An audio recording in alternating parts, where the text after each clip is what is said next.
Tunggu sebentar ya, Mas. Martabak is a stuffed pancake or pan-fried bread which is commonly found in the Arabian Peninsula and Southeast Asia. Depending on the location, the name and ingredients can significantly vary.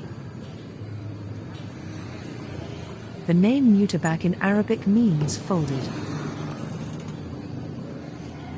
It is a popular street food in Indonesia, Malaysia, and Singapore. In Indonesia, martabak is a renowned street food that comes in two types, martabak manis and martabak telur.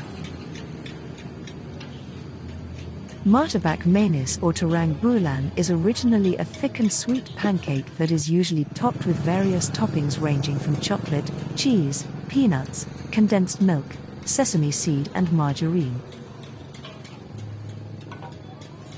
Martabak manis also comes in a thin and crispy variety, known as martabak tipis kering.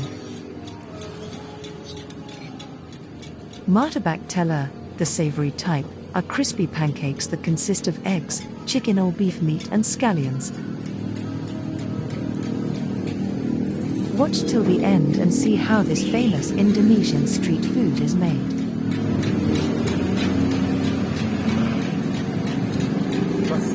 Sebentar ya, Sir.